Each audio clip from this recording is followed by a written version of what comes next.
Le 20 janvier, Lenz partit à travers les montagnes, cimes et hautes pentes sous la neige, et dévalant les combes, pierrailles grises, étendues vertes, rocs et sapins. Büchner, Lenz.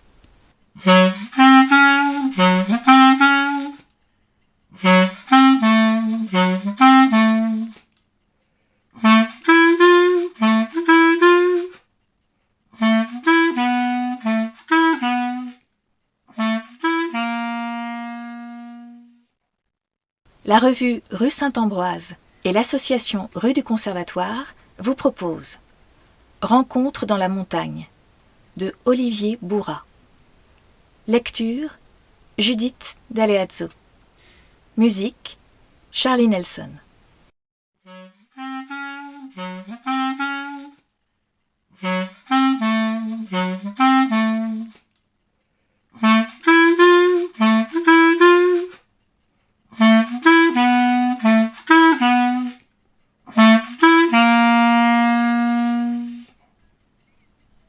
Il vit seul. Il habite cet hôtel déclassé, coincé entre la départementale et la rivière. Certains disent la rivière, d'autres le torrent. C'est tout au bout des gorges, à cet endroit précis où l'espace qui sépare les deux versants commence de s'élargir, où le flot s'étale mieux, perd un peu de sa violence. On dit l'hôtel, c'en était un jadis. Ça n'est plus vraiment ça. Pas d'étoiles, le patron fait bistrot, loue la salle d'en bas pour des communions, des baptêmes, des banquets de chasseurs. Il a gardé une chambre à l'étage où loge à l'année cet unique pensionnaire, qui entre, qui sort à ses heures, qui a sa propre clé. Un peu comme si vous faisiez partie de la famille. Des volets de fer, peints en rouge sombre, et qui se replient sur eux-mêmes, en paravent. Des jeux d'enfants qui rouillent dans l'herbe, du côté de la route. Mais des enfants, il n'y en a plus. Et s'il en vient parfois, pour un mariage, un baptême, on leur dit « Ne jouez pas là, les enfants, pas du côté de la route, c'est dangereux, c'est interdit. » Une allée de sable conduit jusqu'à la route. Le patron, de temps à autre, en remue, en égalise le sable avec un râteau. Sa voiture est garée devant l'hôtel. Vous devriez mettre une housse. La pluie, le soleil ont terni la peinture verte de la carrosserie. Le capot et le toit, le dessus des ailes sont marbrés de blanc. Ça fait des auréoles, comme des traces de sel et de sueur. La voiture, il ne s'en sert presque plus. Il se lève le matin, on l'entend qui furette à l'étage, le bruit de ses pas, d'un tiroir qu'on repousse, le murmure d'un transistor. Il dit « transistor ». Est-il si vieux que ça? Non, mais il a renoncé depuis longtemps déjà à tout signe extérieur de jeunesse. Il ne résiste plus. Il a pris son parti d'une certaine laideur, d'une certaine indifférence, à la mode, à l'air du temps, à l'opinion et au regard des autres. Il porte, l'été, un pantalon de toile écrue, une chemise dont il retrousse les manches. Par-dessus, un gilet sans manches, aux poches innombrables et de formats divers, comme en portent par exemple les pêcheurs à la mouche. Il fourre dans ses poches des boîtes, des briquets, des pochettes d'allumettes, des bonbons, des mouchoirs. L'hiver, une Canadienne, un chapeau. Plus personne ne dit ça. Une Canadienne. Un pantalon de drap noir ou marron, des chaussures solides, de marque Kiefer ou Geox. Un chapeau. C'est la fin de l'hiver. Il porte la Canadienne. Au fond des gorges, l'ombre, le givre, l'hiver dure plus longtemps. Il avance le long de l'allée, les mains dans les poches, la cigarette collée aux lèvres, en fumeur invétéré, incurable. Il jette un coup d'œil à sa voiture, à la route, puis revient. Il prend ses repas quelquefois dans la salle d'en bas, à une table dressée près du comptoir. Le patron lui tient compagnie, dit quelques mots, pose une assiette de plus sur la table, un pichet, et double dans la corbeille la ration de pain. Mais le plus souvent, il mange dans sa chambre, réchauffe sur une plaque de cuisson électrique que le patron a installée sur une petite table entre la fenêtre et le lit, un plat dans une casserole, une boîte dans un bain-marie. Il nettoie son assiette, ses couverts, dans le lavabo de la salle de bain. Il reçoit du courrier, ni plus ni moins que la plupart des gens de son âge, et qui vivent seuls, des relevés de la caisse d'épargne, les papiers d'une mutuelle. Il a 3 ou 4 fois dans l'année de la visite. Une voiture remonte lentement l'allée, avec prudence, hésitation, comme un regret. Un homme, une femme, en descendent, pénètrent dans l'établissement, la salle silencieuse, à demi vide du bistrot. Il est là, il les attend, il les embrasse, il les suit, il salue poliment le patron, la patronne, les clients accoudés au comptoir, s'il y en a, dit « À tout à l'heure, au revoir !» Et ils s'en vont. Ils montent dans la voiture démarre. Le patron pense que c'est son fils, sa belle-fille. La patronne n'est pas de cet avis, penche plutôt pour un frère plus jeune, une jeune belle-sœur. Toujours la même femme, d'ailleurs. C'est la famille. On lui demandera. Il rentre à la tombée du jour. On ne lui demande rien. Ça ne regarde personne, après tout. Et puis, à quoi bon? Quelquefois, il porte un paquet. « Vous avez fait des courses ?»« Oui, des courses. Mais c'est peut-être un cadeau. » Le matin, on l'entend qui sifflote, qui fait jouer, comme il dit, le transistor. Il ouvre la fenêtre s'il fait beau, ou pour sentir l'odeur de la pluie. Il lave son linge dans la salle de bain, dans une bassine de plastique bleu, avec un peu de génie sans bouillir. Le rince sous la douche, l'étend à la fenêtre. Il repasse son linge sur une table à repasser qu'il range dans un placard et qu'on entend grincer. Il a un petit fer de voyage qu'il a dû ramener de ses courses avec ses parents, à moins que ce ne soit simplement des amis fidèles, des amis d'autrefois qui viennent de temps à autre le voir, qui l'emmènent déjeuner en ville et faire quelques courses. Il fait beau, sa fenêtre est ouverte, il repasse son linge. Il est en tricot de peau, il fume tout en repassant. Il a, comme souvent, son chapeau sur la tête. Il marmonne, dialogue, semble-t-il, avec le poste de radio. Beau temps que la patronne a renoncé à lui proposer ses services, son aide. Un peu plus, un peu moins, pour moi c'est du pareil au même. Non, j'y tiens. Une question de principe, vous voyez. Et puis ça m'occupe. Ça fait passer le temps. Et puis il part pour sa promenade. C'est l'heure. Il a sa canadienne, son chapeau, et les mains dans ses poches. Il suit le sentier qui longe la rivière. C'est un sentier étroit de galets noirs, au sommet d'un talus. Le cours d'eau passe en contrebas, tourbillonne de loin en loin, lentement, quand il bute contre un rocher, les racines noueuses d'un arbre. Sur l'autre rive, la pente raide, le flanc de la montagne. En face, l'éboulis, c'est l'adret, le versant au soleil, sec dès le petit matin, broussailleux, la pierre nue mêlée de ronces, de genêts, d'argéra, le versant âpre. Il marche le long de cette digue, la bande étroite de pierres, de terre tassée, 600 ou 700 mètres vers l'aval. Puis c'est une sorte de seuil, de palier. Le lit du torrent se resserre, le courant se durcit. Une sorte de jetée, ciment et moellon, ferraille, étrangle le cours d'eau. Son écume éclabousse la pierre. De l'autre rive, une saillie identique s'avance. La passerelle manque, qui permettrait de franchir le lit étroit, le jaillissement dru et contraint de l'eau qui dévale. 2 ou 3 mètres, pas plus. Il mesure, évalue la distance, jauge le risque et l'effort, fixe longtemps l'eau, l'écume blanche. Elle a le même pouvoir de fascination, d'hypnose, que le feu. Il fixe le courant, ses veines plus sombres. Il garde les mains dans les poches, se courbe, se penche très légèrement vers l'avant. Un frisson soudain parcourt sa nuque, ses épaules. C'est le soir qui vient, la nuit qui approche. L'ombre de la combe vire au mauve profond. Le silence agrandit. Il retourne à l'hôtel. Les lumières s'allument à présent. La nuit monte entre les buissons. Cette promenade ? C'est la promenade rituelle de chaque matin, de chaque soir. Le jour décline vite dans la gorge. On mesure sa course aux variations infimes de la couleur du ciel, de la densité du silence. Au crépuscule, le cri des insectes cesse tout à coup. C'est un soir comme les autres. Il se tient au bout de la digue qui barre à demi la rivière. Il fouille dans ses poches.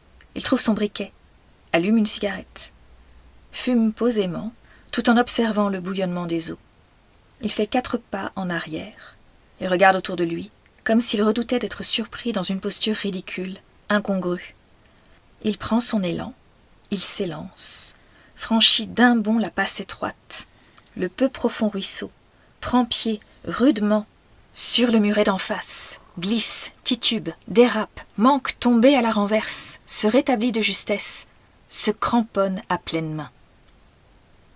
Il jure, il a perdu sa cigarette, pas son chapeau. Frotte l'une contre l'autre ses mains écorchées qui saignent. Il les essuie sur ses genoux, le drap épais du pantalon. Il reprend son souffle, puis, sans un regard en arrière, il entreprend de gravir la pente, dans ce grommellement sec de l'éboulis qui roule et s'effondre sous ses pas, et l'odeur aiguë du thym de la menthe sauvage. Courbé en deux, presque à quatre pattes, s'aidant des coudes et des mains, s'agrippant aux branches torves des genêts, il remonte maintenant, avec lenteur, avec peine, avec obstination, vers la crête sur laquelle traîne encore un reste de jour translucide et doré. Qu'il n'y ait rien de plus lourd, de plus gênant que ses bottes, c'est l'évidence même. Mais il n'a pas le choix, et il ne saurait, dans cette forêt d'épines, de branches mortes, aller pieds nus. Alors, va pour le caoutchouc. Le PVC se déchire, part en lambeaux, part en quenouilles, et souvent il trébuche, il fait de faux pas, tombe de tout son long, ou à genoux, ses genoux heurtent la pierre. La douleur vive, inattendue, est à couper le souffle. Il marque une pause. Il reprend ses esprits. Il fixe la cime fuyante des arbres à 20 mètres du sol, et le vacillement noir des branches. Le ciel titube dans un contre-jour blanc. Il se relève, reprend sa marche. Il assure son pas sur les pierres rondes recouvertes de mousse et d'aiguilles mortes. De loin en loin, un moellon se déchausse, glisse et roule, dégringole en ricochet la pente dans un bruit sec de matraque qui va s'amenuisant, laisse apparaître à sa place l'humus noir et gras comme du marc. Il contourne de vastes fourmilières, leur grésillement roux, leur grouillement de charogne. Il enjambe les troncs des arbres morts, évite la houle épuisante et suspecte des massifs de fougères. Il n'avance jamais en ligne droite. Trop d'obstacles s'accumulent, et il n'y a pas d'horizon. Il se fie seulement à la pente et à la dureté de son effort. S'il souffre moins, si son souffle se fait moins court, et moins raide les muscles de ses jambes, c'est qu'il se trompe à coup sûr, c'est qu'il dévale ou tourne en rond.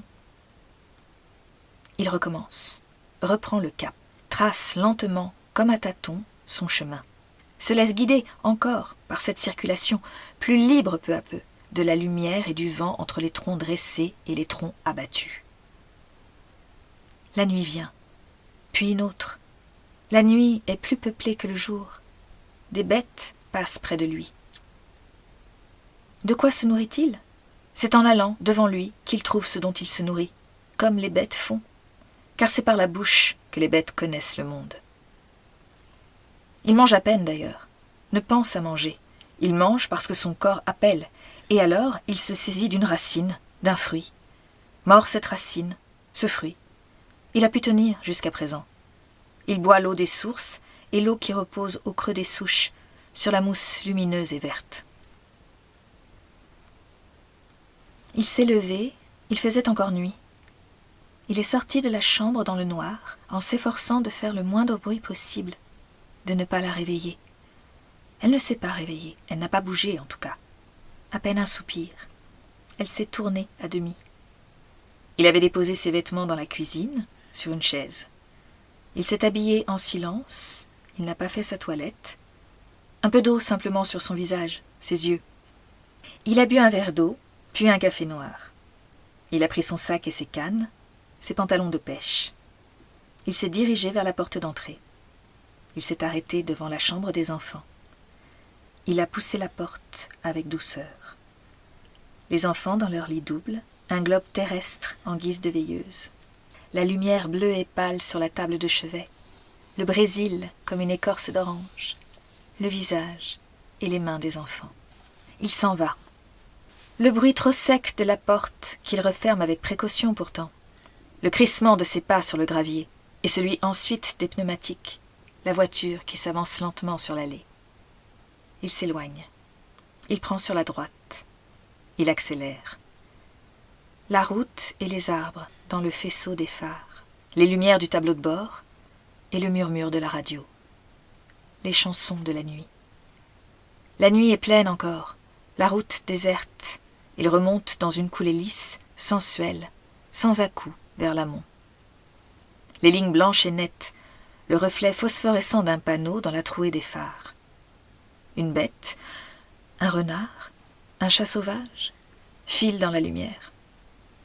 Il roule 1 heure ou un peu plus, puis il quitte la route, suit un simple chemin de terre battue.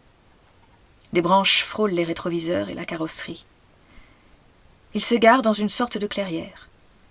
C'est l'avant-jour, gris et mauve, le silence ruisselant au goût d'herbes foulées et d'orties. Il passe ses lourds pantalons de pêche. Il jette sur ses épaules son matériel.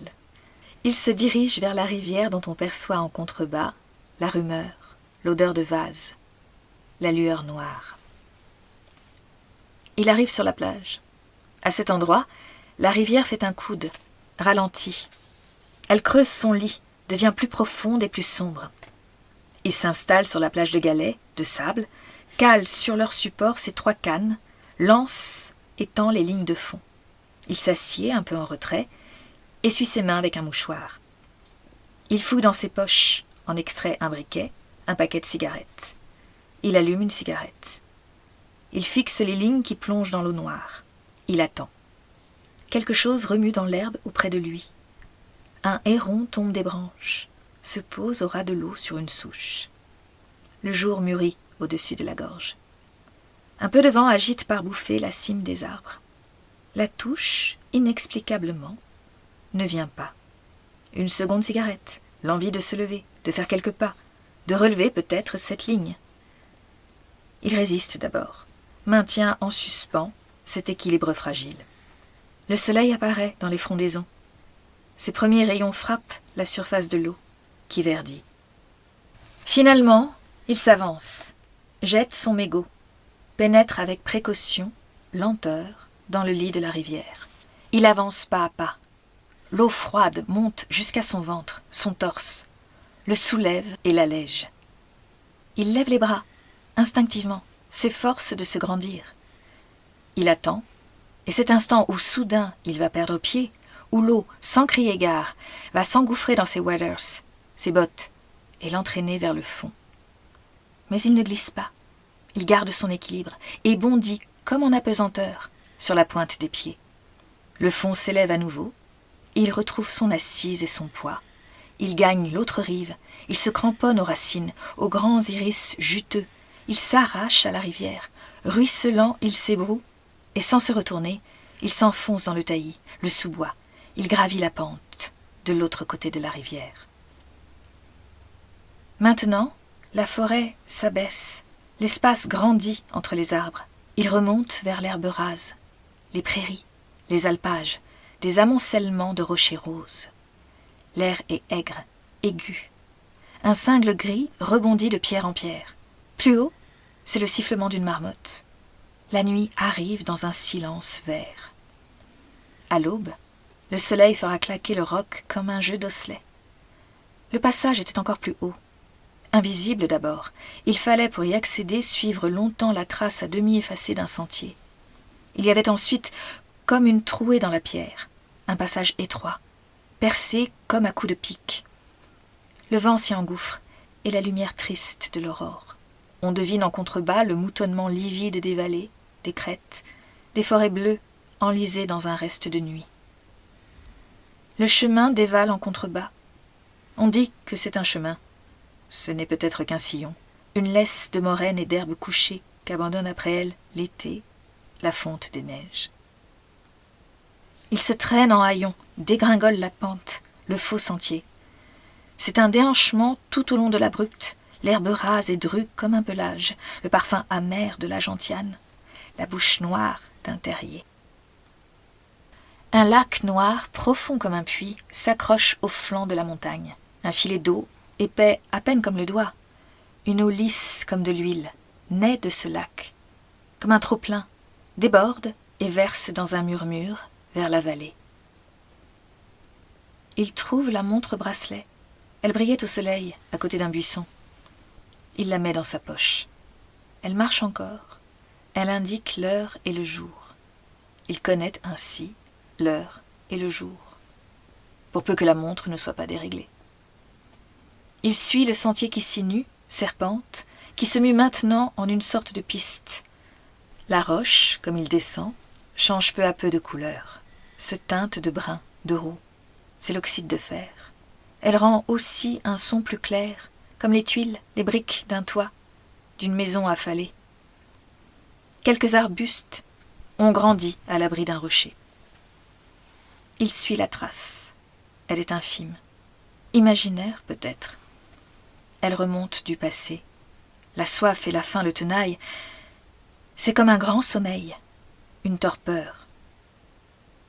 Il est là, maintenant, tout contre lui.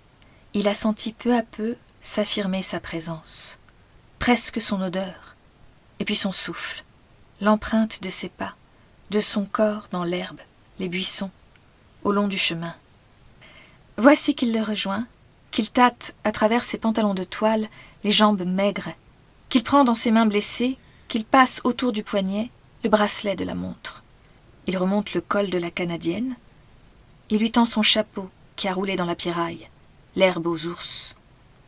Ils restent assis un long moment, visage contre visage, souffle mêlé, sans un mot.